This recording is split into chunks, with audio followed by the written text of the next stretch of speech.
legislation that has passed for New Mexico residents currently is really a commitment to our students here within the state of New Mexico and making financial aid accessible for all New Mexico residents, and giving the opportunity to attend college and obtain a degree. So just a little fun fact, we're going to talk about the New Mexico Legislative Lottery Scholarship. In 1996, the Lottery Scholarship was the first promised program in the nation. So 1996, which is now known as the Legislative Lottery Scholarship was initiated in 1996. So it's one of our longest standing programs for tuition for our New Mexico students. So let's talk about how, so we have a high school graduate, and that high school graduate now wants to enter into one of our higher education institutions here in New Mexico. So there is two pathways. So two of those pathways are for our recent graduate students and our returning adult learners. So in order to be eligible for the Legislative Lottery Scholarship, you, one, have to be a New Mexico resident, graduate from a high school, which is from a public or an accredited high school here within New Mexico. We do have a lot of students who are maybe home-based, so they were homeschooled. We also have accessibility for those students. We also have the high school equivalency, so the students obtain a high school equivalency. They are also eligible for the lottery scholarship, and then we must enroll full-time, and we'll get into a little bit of detail on that. So, student has graduated, and so now they're ready to enter one of our two or four-year institutions or rival colleges here in New Mexico. So you have to, of course, have New Mexico residency. You must be a New Mexico resident, and you're going to enroll into one of our higher education institutions at 12 credit hours. So during your first semester of college, the student will then enroll in 12 credit hours, and they must have a 2.5 GPA, not Q, a semester GPA in order to qualify. And so during the first semester of the lottery scholarship, there's no funding. So it's your first semester, you're going to obtain eligibility. So what does that mean? Well, we have a bridge scholarship that's available for students, and then we also have an opportunity scholarship that will help cover that first semester until the lottery scholarship kicks in. So let's make it complicated. So we have a 16-month grace period. So the 16-month grace period is allowed for New Mexico students to have a 16-month break. So let's just say student admission, a student may want to just take a break, I want to work. So they have a 16-month grace period.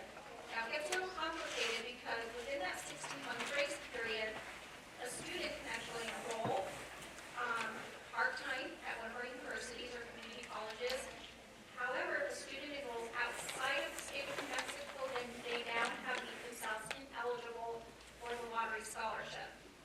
That doesn't necessarily mean they're not eligible for other state aid, but for the legislative lottery scholarship, then they're not eligible. So what if a student is not enrolled once the 16-month grace period expired and continued at a part-time status? They have now lost eligibility not only for the lottery scholarship, but for the opportunity scholarship. So this gets a little complicated as students begin to enroll. The advisement of this is really important. So students met the first eligibility at their institution, and now the student is in their second term. So they still have to maintain their New Mexico residency, and they have to successfully complete that initial first semester of college, and then they have to achieve a cumulative 2.5 GPA moving forward. So a lot of times we see on our end is dual credit. So now where the cumulative GPA starts kicking in, we have students who may have taken quite a few dual credit classes, and then their Q drops. So this is where dual credit really is important for these students. So there's kind of a caveat to that. And then, so the student then has to meet continuing, go to the next slide, we're going to make it even more complicated. So here's just kind of a visual of what that might look like. So we have our initial scholarship, we have our initial eligibility, which is 12 credit hours at a 2 or 4-year institution. Continuing eligibility, so second semester,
that semester eligibility, they are now required to meet an academic year. So at a 2-year college, they have to complete that fall, spring, summer term at 24 credit hours at a 2-year, and then at a 4-year, it's 30 credit hours. So we really, really, and we'll get into this a little bit later, but we really want to encourage students to enroll full-time, right? We don't want them to take advantage of that 9 credit hour limit at a 2-year, because then at the end of the academic year, they're going to fall short. So this is why we've created this 12 to finish.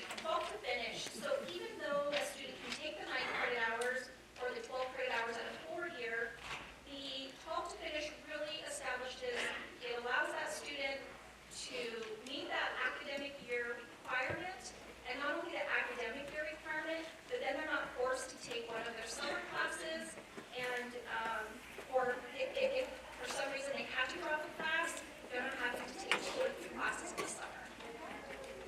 We did the same thing for the 15 to finish at a 4-year.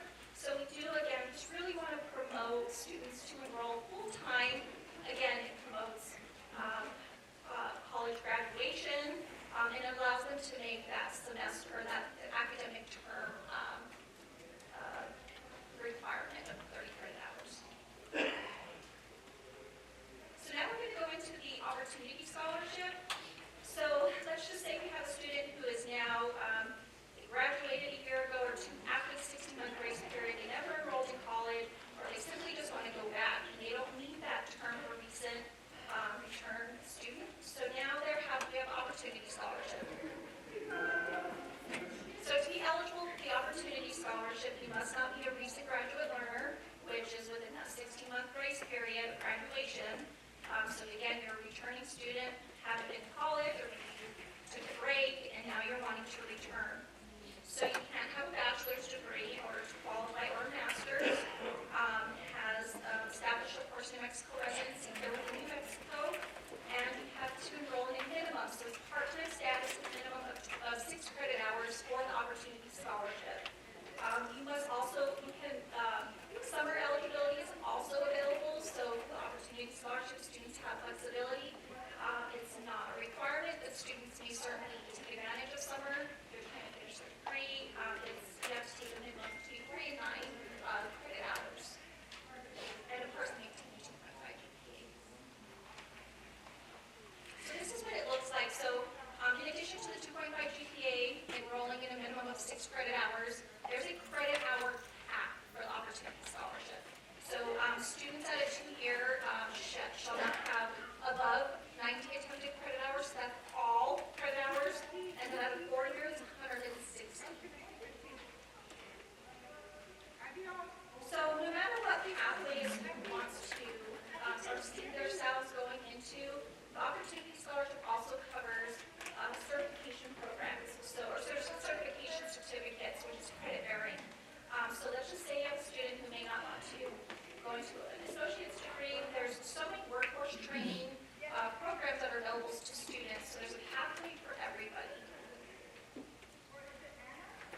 So the transition to college, I want to talk a little bit about the dual credit, especially for those who are high school counselors. I know I experienced something with my child. She's a senior. She'll be entering her first year next year into one of our, she's moving on to one of our universities. So it's important to clarify that there's restrictions, right, for whether it's Opportunity Scholarship. So really, like, what is dual credit as we're high school counselors? So really what we're trying to promote, we're really introducing what that college experience might look like, right? We're also wanting to see, can they take some additional classes, maybe get some prerequisites out of the way. What I found with my child's high school counselor, like, just take some fun classes. Take some culinary. It's like, they did not tell me that. Because what we're seeing is students have 30, 40 credit hours, or have an associate's degree, and that's great, but it's the general associate's degrees that these individuals are getting, and then they're coming back, and they're not eligible for an Opportunity Scholarship. So really, really enforcing, I think, the why we have dual credit, really introducing